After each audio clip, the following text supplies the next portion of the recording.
एक उम्मीद सुनहरे ख्वाबों की जो आपने देख रखे हैं अपने बच्चों के लिए, सुनहरे कल की सूरत में। उस सुनहरे कल के लिए हम संवारते हैं आपके बच्चों का मुस्तकबिल। यूनिक ग्रुप ऑफ इंस्टीट्यूशन गुज़िश्ता 33 वर्षों से दिखा रहा है रास्तों को मंजिल, उम्मीद को रोशनी, इल्म से अमल की रवायत, बच्चों के रोशन मुस्तकबिल का ज़ामिन।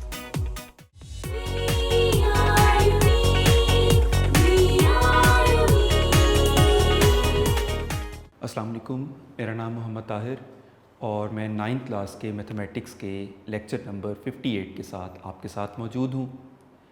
प्रीवियस लेक्चर में हम चैप्टर 10 कंप्लीट कर चुके थे। रिव्यू एक्सरसाइज जो आपकी बुक में है वो कंप्लीट कर चुके हैं, लेकिन चूँकि बुक में MCQs मौजूद नहीं है तो यही वजह है कि हमें MCQs के लिए नोट्स को कंसल्ट करना पड़ा। वैसे आप लोगों को MCQs की साथ साथ प्रैक्टिस कुछ इस तरह से भी करवाई थी कि स्टेटमेंट्स, थ्योरम्स की स्टेटमेंट्स, करोलरीज़ की स्टेटमेंट्स या कुछ क्वेश्चंस के स्टेटमेंट्स, वो स्टेटमेंट्स कुछ ऐसी जनरल किस्म की बनती हैं कि जिनको फिगर के साथ आपको एक्सप्लेन किया था और साथ ये बताया था कि ये MCQs बन सकते हैं, किस तरह बन सकते हैं वो सारा भी गाइड किया था। लेकिन वो प्रॉपर फॉर्म में बने बनाए MCQs के तौर पर अब हम रिव्यू एक्सरसाइज में चूँकि ना मौजूद है, इस वजह से नोट से हम इसको कंप्लीट करने लगे हैं। तो होपफुली नोट्स इस वक्त आप लोगों के पास मौजूद होंगे। सारी MCQs को मैं साथ साथ डिस्कस करता जाऊंगा और एक्सप्लेन करता जाऊंगा। तो MCQs नोट्स के मुताबिक फर्स्ट MCQ है, dash triangle is an equilateral equi angular triangle. कौन सी ट्राइंगल होती है जो इक्विलेटरल इनमें से हो, इक्वी एंगुलर भी होगी, जिसके तीनों एंगल्स भी इक्वल होंगे? तो ऑप्शन ए स्केलीन ट्राइंगल, उसके दो एंगल्स इक्वल होंगे क्योंकि दो साइड्स इक्वल हैं। आइसोसेलेस ट्राइंगल यानी स्केलीन के तो कोई भी नहीं है, आइसोसेलेस ट्राइंगल के दो साइड्स इक्वल हैं, इस वजह से उसके दो एंगल्स भी इक्वल होंगे। स्केलीन की कोई भी साइड इक्वल नहीं है, इसलिए उसका कोई भी एंगल इक्वल नहीं होगा। हाँ, इक्विलेटरल ट्राइंगल एक ऐसी ट्राइंगल है कि जिसकी तीनों साइड्स इक्वल हैं, तो उनके तीनों ऑपोजिट एंगल्स भी इक्वल होंगे। अब ऑपोजिट एंगल्स तीनों आपस में ना सिर्फ इक्वल होंगे बल्कि मेजरमेंट में भी 60-60 डिग्री की होंगे। ये बात हमने वहाँ थ्योरम्स के साथ साथ जो करोलरीज वगैरह सारी आती हैं, जनरल स्टेटमेंट्स आती हैं, उनके साथ भी ये बात डिस्कस हुई थी कि 60 डिग्री का कैसे हुआ। उसके अलावा जब आप लोगों को ट्राइंगल की टाइप्स के बारे में डिस्कस कर रहा था ये चैप्टर स्टार्ट करने से पहले, ये वहाँ पर भी डिस्कस हुई थी बात। सेकंड है वही MCQ जो आप लोगों को बताया था कि बार बार मुख्तलिफ शक्लों में आते हैं और सबसे इंपॉर्टेंट MCQ में इस चैप्टर के। अ dash has 2 and points. Option है लाइन, लाइन सेगमेंट, रे और एंगल। और मैं ये सारा एक तरह से आप लोगों को रिकॉल करवाता हूँ। चूँकि डैश हैज़ 2 एंड पॉइंट्स, तो 2 एंड पॉइंट्स एक लाइन सेगमेंट के ही हो सकते हैं ना, कि जिसके दोनों एंड पॉइंट्स हैं। जिसके एंड पॉइंट ही कोई नहीं होता था वो लाइन, और जिसका एक एंड पॉइंट होगा वो रे। अगले MCQs इसी से रिलेटेड है। A dash has no end point, तो लाइन का कोई एंड पॉइंट नहीं होता। अगर हम लाइन को ड्रॉ करके देखें तो बोथ साइड्स पर एरो होता है, तो उसका कोई एंड पॉइंट नहीं है। उसके बाद नेक्स्ट है a dash has 1 and point. एक एंड पॉइंट रे का होता है। अगर रे को ड्रॉ करके देखें तो एक एंड पॉइंट होता है और एक साइड से वो एक्सटेंडेबल होती है। उसके बाद in a triangle there can be only 1 acute angle. तो हो नहीं सकता बिकॉज ट्राइंगल में कम से कम 2 एक्यूट एंगल तो डेफिनेटली हैं। ये बात काफ़ी दफ़ा आप लोगों को बताई कि अगर 2 एंगल्स तो डेफिनेटली एक्यूट होंगे ही। अगर थर्ड एंगल भी एक्यूट हो जाता है तो वो एक्यूट एंगल ट्राइंगल। अगर थर्ड एंगल राइट एंगल हो जाता है तो वो राइट एंगल ट्राइंगल। और अगर थर्ड एंगल ऑब्ट्यूज हो जाता है तो obtuse angle triangle. Straight angle और रिफ्लेक्स एंगल की ट्राइंगल के अंदर कोई गुंजाइश ही नहीं होती, क्योंकि ट्राइंगल के 3 एंगल्स का सम 180 होता है। अब अगर एक ही स्ट्रेट एंगल एक ही 180 का हो जाए तो बाकी 2 एंगल्स कहाँ जाएं? तो यही वजह है कि राइट एंगल, इन ऑप्शंस में राइट एंगल इसका करेक्ट आंसर है। 6th MCQ, 3 points are said to be collinear if they lie on the same, true false में भी डिस्कस हुआ था कि 3 पॉइंट्स अगर सेम स्ट्रेट लाइन पर एग्जिस्ट करेंगे तो उन्हें हम कोलिनियर पॉइंट्स का नाम देंगे। तो if they lie on the same straight line, एक ही लाइन पर अगर वो एग्जिस्ट कर रहे हैं तो वो कोलिनियर पॉइंट्स होंगे। उसके बाद 2 लाइन्स कैन इंटरसेक्ट, ये जब आप लोगों को पोस्टुलेट की एग्जांपल दी थी वहाँ पर भी डिस्कस किया था और ट्रू फॉल्स के अंदर भी इसका जिक्र है। तो 2 लाइन्स सिर्फ और सिर्फ एक ही पॉइंट पर इंटरसेक्ट कर सकती हैं। फिगर से भी अंडरस्टैंड करने की कोशिश करती हैं कि अगर 2 लाइन्स हम ड्रॉ करती हैं तो वो आप देख सकते हैं एक ही पॉइंट पर इंटरसेक्ट कर सकती हैं, एक से ज़्यादा पॉइंट्स पर नहीं मिल सकती। उसके बाद नेक्स्ट है 2 dash lines can not intersect each other. Parallel lines की डेफिनेशन ही है एक तरह से कि 2 लाइनें जो कभी एक दूसरे से ना मिलें वो पैरेलल लाइन ही हो सकती हैं, क्योंकि परपेंडिकुलर लाइंस भी एक दूसरे को इंटरसेक्ट करती हैं। नॉन पैरेलल का मतलब भी इंटरसेक्टिंग हो जाता है। कोप्लेनर में इंटरसेक्टिंग भी तो आ सकती हैं। कोप्लेनर का मतलब सेम प्लेन पर, कोलिनियर का मतलब सेम लाइन पर। तो पैरेलल लाइंस ऐसी हैं कि जो एक दूसरे को कभी इंटरसेक्ट नहीं करती। ये भी ट्रू फॉल्स के अंदर था। उसके बाद if the perpendiculars from 2 vertices of a triangle to the opposite side are congruent then the triangle is isosceles. कि अगर 2 साइडों के ट्राइंगल की 2 साइड्स के, ये मैं फिगर से भी बताता हूं कि कोई एक ट्राइंगल है, उस ट्राइंगल की perpendiculars from 2 vertices of a triangle to the opposite sides are congruent. यहां से ड्रॉ किए गए 2 परपेंडिकुलर्स अगर लेंथ में इक्वल है, ये इसके इक्वल है, तो ट्राइंगल आइसोसेलेस ही हो सकती है। तो ये आइसोसेलेस वाली ऑप्शन इसका करेक्ट आंसर होगा। उसके बाद ऑल द मीडियंस, सबसे पहले मीडियन की बात करते हैं हम। मीडियन क्या होता है? मीडियन वाले MCQs आगे भी आएंगे, इस वजह से मैं मीडियंस के बारे में पहले बता रहा हूं। मीडियन क्या होता है? A line segment joining the vertex of a triangle to the mid point of opposite side. ये है इसका मिड पॉइंट, ये भी मैं लिख देता हूं, mid point of opposite side. कि ट्राइंगल की किसी वर्टेक्स को ऑपोजिट साइड के मिड पॉइंट से ज्वाइन करने वाले लाइन सेगमेंट को मीडियन कहा जाता है। तो अब क्वेश्चन पढ़ते हैं, ऑल द मीडियंस। अब ऑल का जिक्र इसलिए आया कि ट्राइंगल की 3 वर्टिसेस हैं, 3 साइड्स हैं, तो 3 मीडियंस होंगे।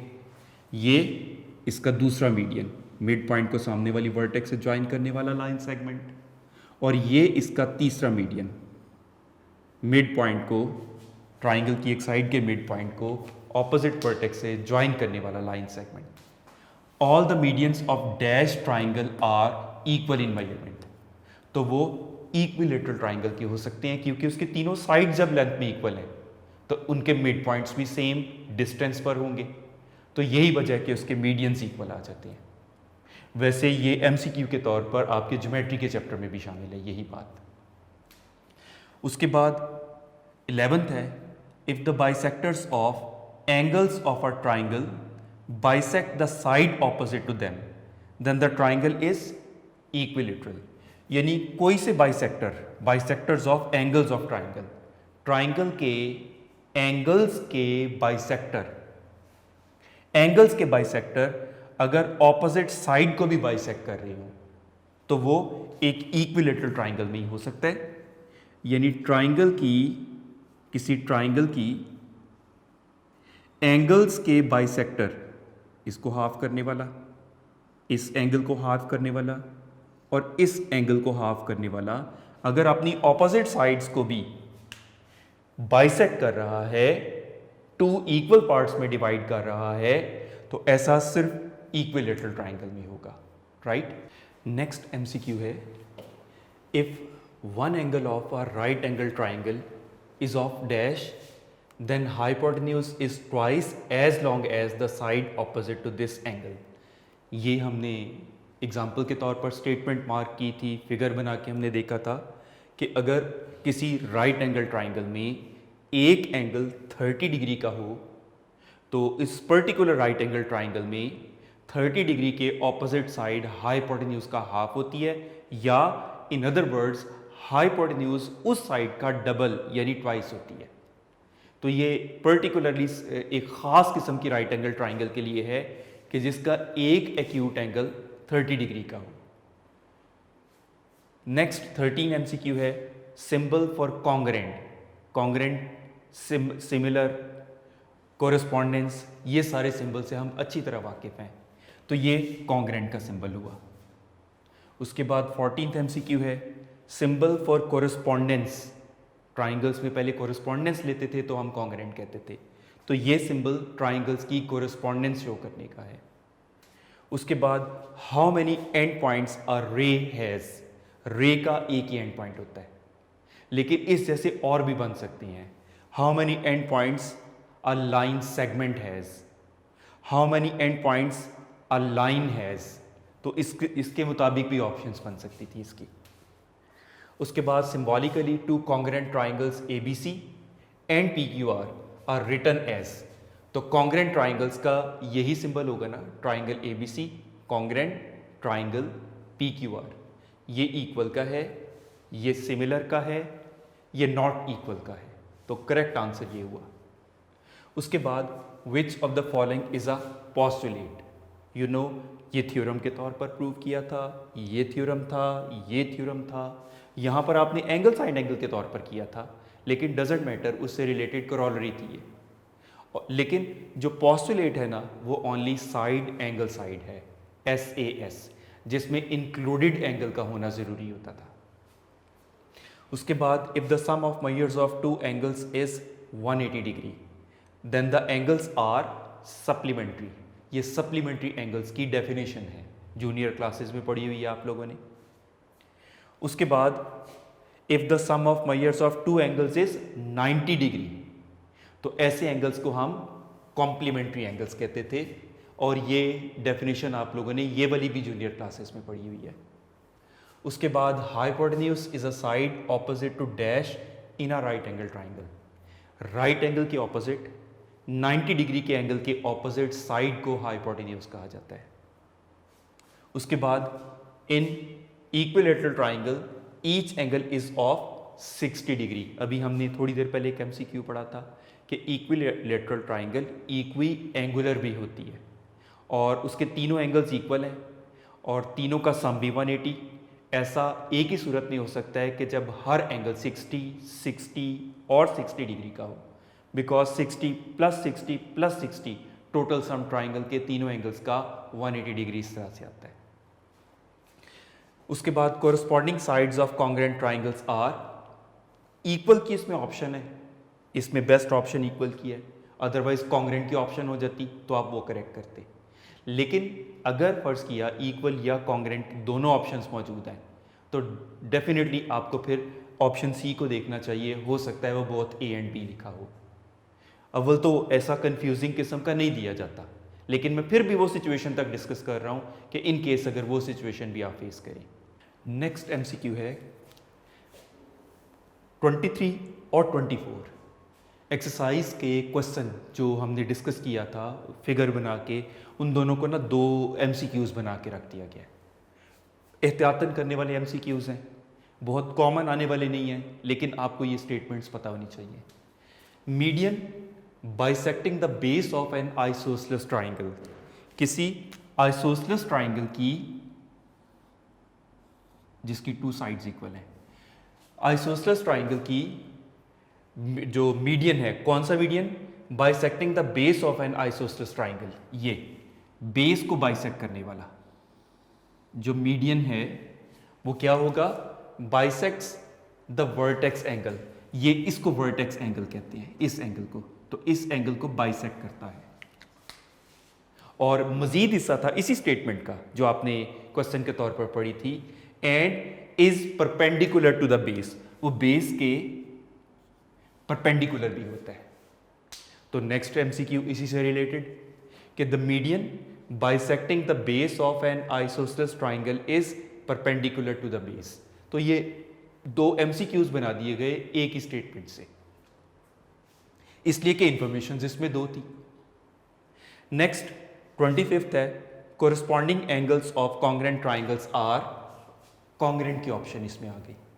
मेजरमेंट में इक्वल है लेकिन एक्चुअली उन्हें कॉन्ग्रेंट कहा जाता है। उसके बाद any two medians of an dash triangle equal in measurement, तो वो इक्विलेटरल होगा।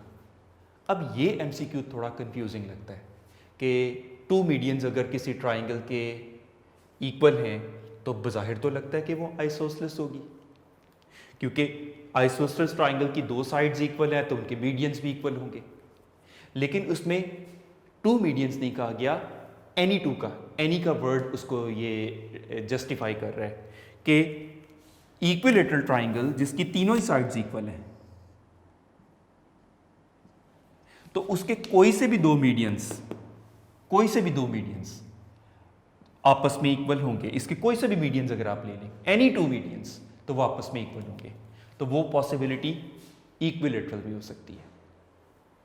और उसके बाद an equilateral triangle is dash triangle, acute angle D हो सकती है because equilateral triangle equi angular भी होती है, ये बात अभी अभी हमने एमसीक्यूज में पढ़ी।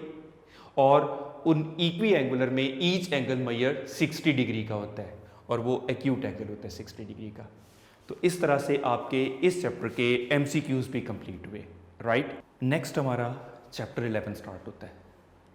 चैप्टर 11 की heading he parallelograms and triangles है। तो इसमें मोस्टली थ्योरम्स पैरेललोग्राम और उसकी प्रॉपर्टीज से रिलेटेड है। मोर ओवर ट्राइंगल की प्रॉपर्टीज़ का भी यूज़ होता है। इसके जितने थ्योरम्स हैं उनमें आप मोस्टली पैरेललोग्राम्स देखेंगे, लेकिन उन पैरेललोग्राम्स के अंदर ट्राइंगल्स का भी चूंकि डिस्कशन आती है, इस वजह से ओवरऑल पैरेललोग्राम्स के साथ ट्राइंगल्स को भी अटैच किया गया। तो पैरेललोग्राम होती क्या है, चैप्टर 9 जब हम पढ़ेंगे, चैप्टर 9 में पैरेललोग्राम, रेक्टेंगल और स्क्वायर की डेफिनेशन है। वैसे उस चैप्टर में कवर हो जाती है, लेकिन चूंकि यहाँ पर उसको डिस्कस करना ज़रूरी है, इस वजह से मैं थोड़ा सा आउट ऑफ फोकस जाके चैप्टर 9 वाली डेफिनेशंस को डिस्कस कर रहा हूँ। सबसे पहले हम बात करते हैं पैरेललोग्राम।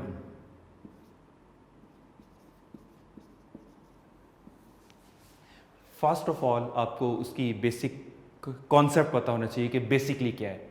अब क्लोज फिगर है फॉर्म्ड बाय 4 स्ट्रेट लाइंस, यानी 4 उसकी साइड्स होती हैं, 4 साइडेड फिगर है, क्वाड्रिलेटरल की टाइप है। क्वाड्रिलेटरल हम किसे कहते थे, 4 साइडेड क्लोज फिगर को क्वाड्रिलेटरल कहा जाता था। तो basically it's a type of quadrilateral जिसकी 2 पेयर्स ऑफ पैरेलल साइड्स हैं। इसमें ये पैरेलल का सिंबल होता है। जैसे मैंने आपको प्रीवियस चैप्टर में बताया था ना कि कट का सिंबल इक्वल को शो करने के लिए हम रिप्रेजेंट करते हैं, पैरेलल को शो करने के लिए एरो का सिंबल हम शो करते हैं कि लाइक ये साइड इसके पैरेलल है। डाउनवर्ड भी शो कर सकते थे, डजंट मैटर, कोई फर्क नहीं पड़ता, लेकिन एक जैसे शो करना जरूरी है। और ये साइड इस साइड के पैरेलल है। तो इस तरह ये पैरेलल शो करने का एक तरीकाकार है कि close figure opposite sides length में इक्वल, ऑपोजिट साइड्स पैरेलल, लेकिन मैं चूंकि अगले एक क्वाड्रिलेटरल के साथ इसको रिलेट करना है, इस वजह से इसके बारे में एक्सप्लेन कर रहा हूं। It has 2 pairs of parallel sides, 2 pairs of parallel sides. एक ये पेयर है पैरेलल साइड्स का और एक ये पेयर है पैरेलल साइड्स का, और बेसिकली ये क्वाड्रिलेटरल है।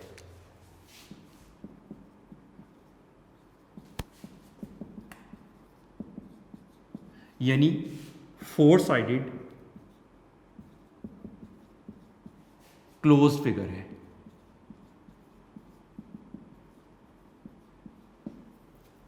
तो जिसमें 2 पेयर्स ऑफ पैरेलल साइड्स होता है।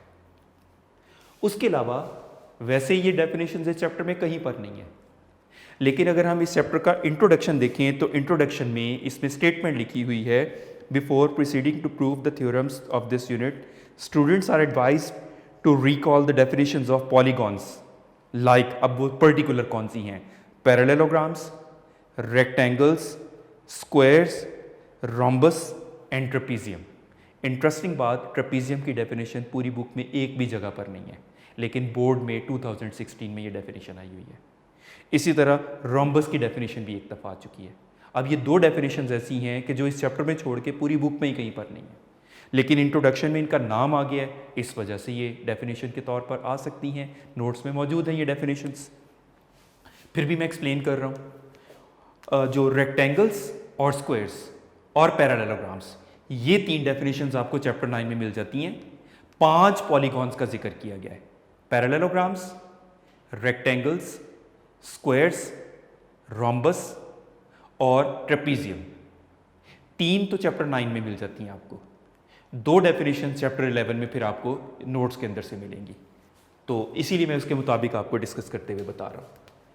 पैरेललोग्राम के बाद रेक्टेंगल्स का जिक्र आता है। रेक्टेंगल भी बेसिकली पैरेललोग्राम ही है, it's a type of parallelogram. ये भी 4 साइडेड क्लोज फिगर है, ऑपोजिट साइड्स पैरेलल है, लेकिन खास बात क्या है, each angle at its vertex is of measure 90 degree. चारों एंगल इसके 90 डिग्री के हैं, राइट एंगल्स हैं। यानी ऐसी पैरेललोग्राम जिसके चारों एंगल्स भी 90 डिग्री की हो जाए, उसे हम रेक्टेंगल का नाम देंगे। उसके बाद स्क्वायर का जिक्र आता है इसमें, तो ये भी 4 साइडेड क्लोज फिगर यानी क्वाड्रिलेटरल है। अब इसकी क्या खास बात है ठीक है, ये भी पैरेललोग्राम की टाइप, लेकिन 2 खास बातें। एक तो ये कि इसके चारों एंगल्स 90 डिग्री के हैं, और दूसरा ये कि इसकी चारों साइड्स लेंथ में आपस में इक्वल है। चारों, ये सिंबल से मैं रिप्रेजेंट कर रहा हूं, इससे पता चला ये चारों साइड्स लेंथ में इक्वल है। तो a 4 sided closed figure in a plane which has opposite sides parallel भी हैं, लेंथ, और उसके अलावा all the sides are equal in length and measure of each angle at its vertex is of 90 degree. तो इसको हम square का नाम देंगे। इसी से अब हम रोम्बस की बात करते हैं। आप यूं समझ लें कि अगर हम स्क्वायर को कोई 2 कॉर्नर से पकड़ के यूं स्क्वीज कर दें तो जो शक्ल बनेगी वो रोम्बस है। जैसे जूनियर क्लासेस में आप डायमंड के नाम से याद करते थे, एक्चुअली इसका नाम रोम्बस है। तो ये भी 4 साइडेड क्लोज फिगर है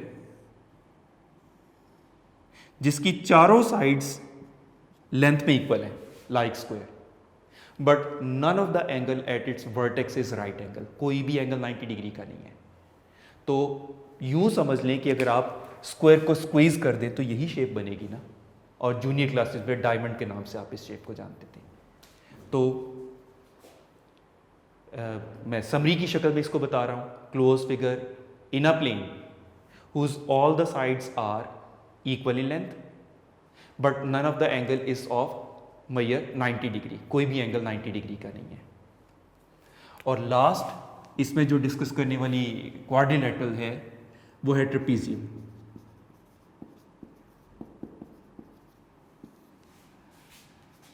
दिस शेप इज ट्रेपीजियम, जिसमें ये साइड पैरेलल है और ये नॉन पैरेलल है।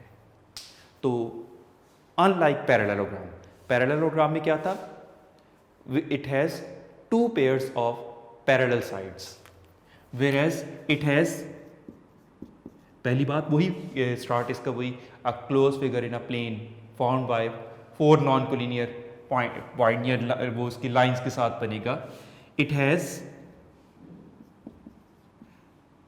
1 पेयर ऑफ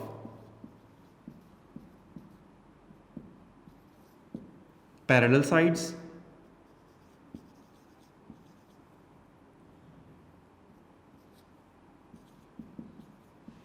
ये आ गया पैरेलल साइड्स का एक pair, and one pair of this one non parallel sides.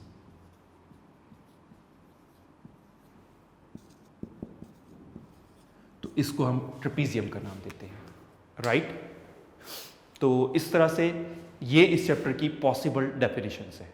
वैसे आमतौर पर इस चैप्टर में से डेफिनेशन नहीं आती, लेकिन आपको एग्जांपल भी बता दिए कि रोम्बस की, ट्रेपीजियम की डेफिनेशन ऑलरेडी, बल्कि पूरी बुक में, इस चैप्टर को तो दूर की बात पूरी बुक में मौजूद नहीं है, इवन देन बोर्ड में आई हुई है।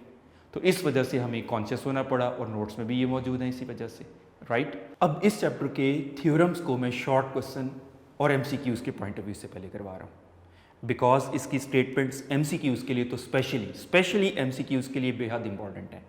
ऑल्दो शॉर्ट क्वेश्चन वाली कोई ख़ास बात नहीं है इनमें, लेकिन स्टेटमेंट शॉर्ट क्वेश्चन के तौर पर बनाई जा सकती है। जैसे मैंने चैप्टर 10 में आपको किया था कि सारे थ्योरम्स की स्टेटमेंट आपको पहले एज शॉर्ट क्वेश्चन डिस्कस की थी, तो वही काम अभी मैं करने लगा हूँ।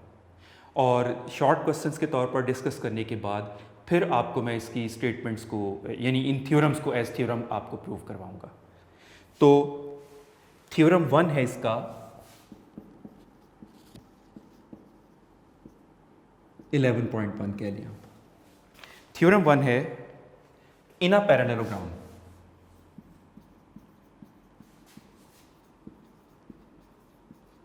यानी पैरेललोग्राम आपको गिवन, यानी पैरेलल साइड्स आपको given, two pairs of opposite sides, जो two pairs of parallel sides given. क्या प्रूव करना है? एक बात, ऑपोजिट साइड्स आर कॉन्ग्रुएंट, एक बात। दूसरी बात, opposite angles are congruent,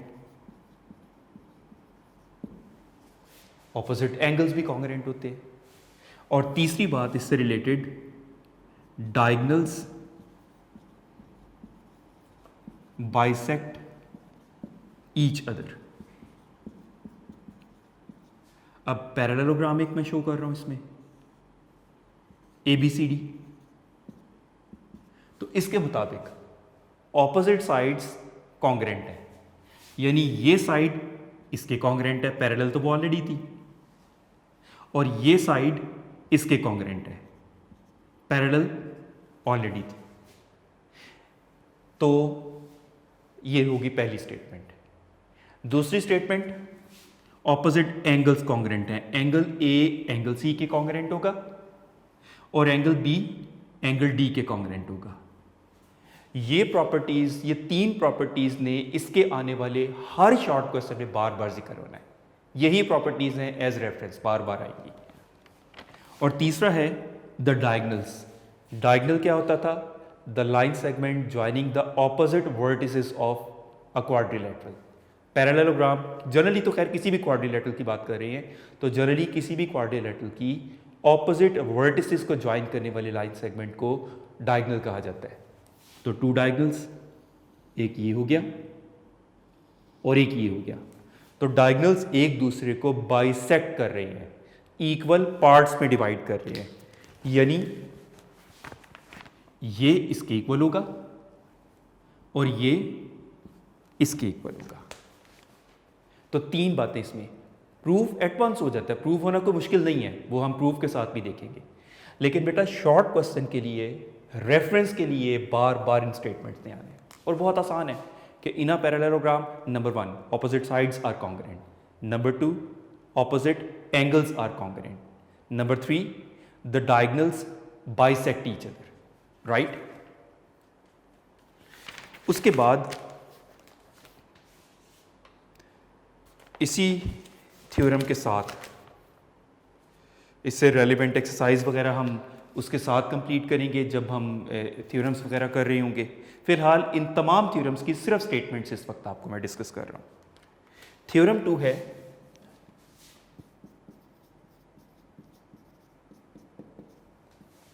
statement है, if two opposite sides of a quadrilateral, अभी पैरेललोग्राम का जिक्र नहीं है, किसी क्वाड्रिलेटरल, सपोज ABCD की two opposite sides, any two हो सकती हैं, चलिए AB और DC पैरेलल एंड कॉन्ग्रेंट हो, यानी दो ऑपोजिट साइड्स भी अगर पैरेलल और कॉन्ग्रेंट हो, then the quadrilateral is a parallelogram. यानी बाकी इन दो को आपको प्रूव करने की जरूरत नहीं है, अंडरस्टूड है कि वो पैरेललोग्राम होगा, यकीनन बाकी दो भी पैरेलल और कॉन्ग्रेंट होंगी। यानी अगर दो ऑपोजिट साइड्स भी सिर्फ पैरेलल और कॉन्ग्रेंट हो जाती हैं तो रिमेनिंग टू भी होंगी और ये एक पैरेललोग्राम होगी, राइट? ये सेकंड थ्योरम की स्टेटमेंट हो गई। उसके बाद थर्ड थ्योरम है थ्योरम 3,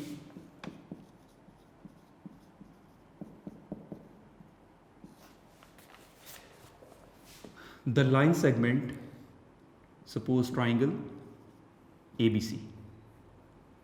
मैं चले पार्ट वाइज पहले इस थ्योरम को बताता हूं, फिर इकट्ठी स्टेटमेंट एक साथ बता दूंगा। किसी ट्राइंगल की कोई सी दो साइड, चलें AB और AC की बात करते हैं, इनके मिड पॉइंट्स, मिडल पॉइंट्स, इसका मिड पॉइंट का नाम रखा L, इसके मिडल पॉइंट का नाम M। अब उन मिड पॉइंट्स को ज्वाइन करने वाला लाइन सेगमेंट, प्रूव ये करना है लेंथ में थर्ड साइड का हाफ होगा और पैरेलल होगा उससे। ये दो बातें इस पे प्रूव करनी है। अब मैं स्टेटमेंट प्रॉपर फॉर्म में बोल रहा हूं, the line segment joining the mid points of two sides of a triangle is parallel to third side and equal to half of it in length, उसकी लेंथ में इसका हाफ होगा। मैं once again बोल रहा हूं, द लाइन सेगमेंट, ये LM की बात हो रही है, ज्वाइनिंग किनको ज्वाइन कर रहे हैं? द मिड पॉइंट्स, ये दोनों मिड पॉइंट्स हैं, किसके mid points? Of two sides of a triangle. ये सब कुछ एक तरह गिवन है, आपको प्रूव क्या करना है? Is parallel to third side and equal to half of it in length, length में उसका हाफ होगा। ये आपको इसमें प्रूव करना है। थ्योरम के प्रूफ के साथ डिटेल हम देखेंगे।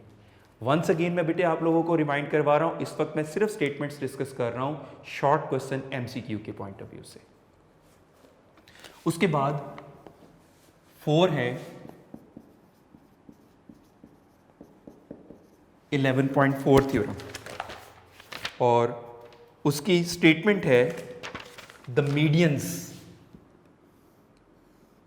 मीडियंस की अभी बात हुई आज के लेक्चर में MCQs के साथ कि the line segment joining the vertex of a triangle to the mid point of its opposite side. तो ट्राइंगल के 3 मीडियंस होते हैं। ये हो गया एक मीडियन, मिड पॉइंट का ऑपोजिट वर्टेक्स, ये दूसरा मीडियन और ये तीसरा मीडियन। दूसरा वर्ड इसमें आएगा कॉन्करेंट का।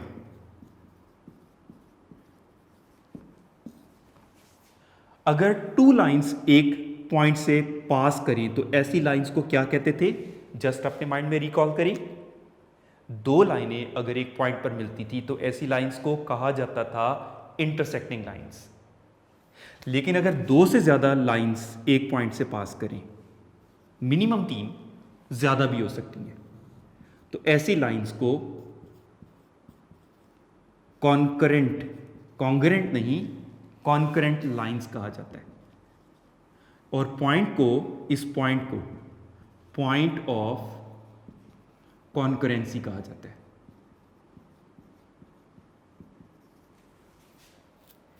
तीसरा वर्ड इसमें आएगा ट्राइसेक्ट का। ट्राइसेक्ट के लिए मैं पहले बाइसेक्ट आपको रिमाइंड करवाता हूं। बाइसेक्ट था, मैं एक लाइन सेगमेंट की एग्जांपल से बताता हूं। किसी लाइन सेगमेंट को 2 इक्वल पार्ट्स में डिवाइड करना। लाइक एक लाइन सेगमेंट है AB, 6 सेंटीमीटर है, तो मिड पॉइंट इसको बाइसेक्ट कर रहा है 3 सेंटीमीटर 3 सेंटीमीटर, 2 इक्वल पार्ट्स में डिवाइड कर रहा है तो ये बाइसेक्ट कर रहा है इसको। उन पार्ट्स में रेशो देखी जाए तो 1:1 आएगी। 3 की 3 के साथ रेशो ले तो कैंसिल होके 1:1 आती है। लेकिन ट्राइसेक्ट का मतलब है ए बी सपोज 6 सेंटीमीटर का था, तो इसको दो पार्ट्स में इस तरह डिवाइड किया कि एक पोर्शन दूसरे पोर्शन का डबल हो, यानी उनमें रेशो 2:1 आए, तो इसको ट्राइसेक्ट करने का नाम दिया जाता है। तो अब हम थ्योरम की स्टेटमेंट पढ़ सकते हैं कि the medians of a triangle are concurrent.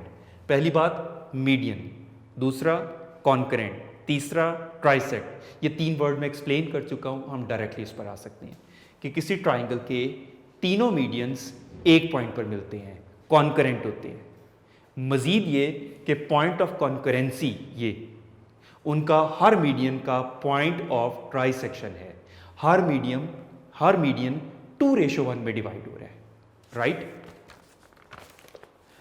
इसके बाद थ्योरम 5 है, उसकी स्टेटमेंट। थ्योरम 5 की स्टेटमेंट है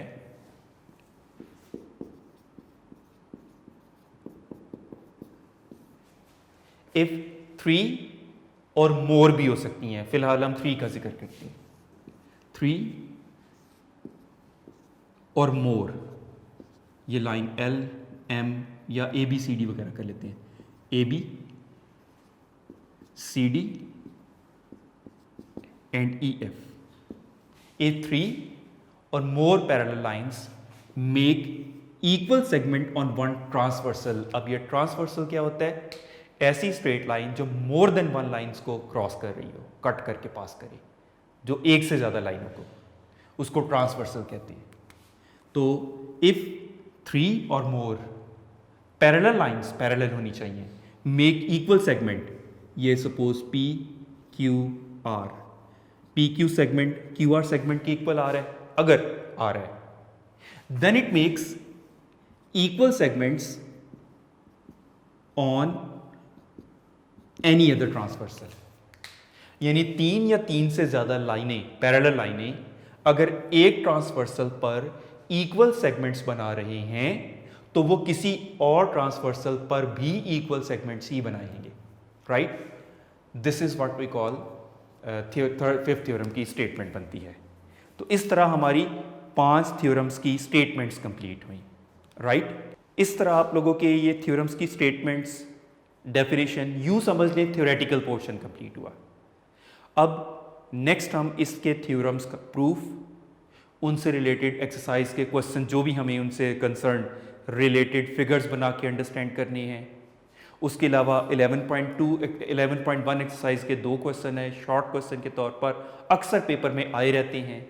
इसकी रिव्यू के शॉर्ट क्वेश्चन बहुत आते हैं। तो ये वो तमाम क्वेश्चंस हैं कि जिन्हें हमने प्रॉपरली करना है। अभी फिलहाल मैंने आपको इनकी स्टेटमेंट्स को थ्योरेटिकल क्वेश्चंस के तौर पर, शॉर्ट क्वेश्चंस के तौर पर करवाया, लेकिन इनके प्रूफ्स को भी हम डिस्कस करेंगे। तो आज वाले एमसीक्यूज, ये डेफिनेशंस, ये अच्छे तौर पर रिवाइज करें फिगर्स बना के, क्योंकि आपको ये काफ़ी दफ़ा बता चुका हूँ कि ज्योमेट्री में कोई भी डेफिनेशन विदाउट फिगर नहीं आपने करनी। मोर ओवर ये कि फिगर आप लोगों ने जब भी बनानी है नीटली बनानी है। बेशक आप कोई प्रैक्टिकल ज्योमेट्री नहीं कर रहे, लेकिन एटलीस्ट जो लाइंस लगाएंगे स्केल के साथ लगाएंगे, एक जैसी पैरेललोग्राम के साइड एक जितनी एटलीस्ट लग रही हों, पैरेललोग्राम लग रही हो, तो प्रॉपर नीट तरीके से उनकी फिगर्स को आप लोगों ने बनाना है। तो नेक्स्ट टाइम इंशाल्लाह हम इनके थ्योरम्स की प्रूफ की तरफ आएंगे। Thank you very much and best of luck.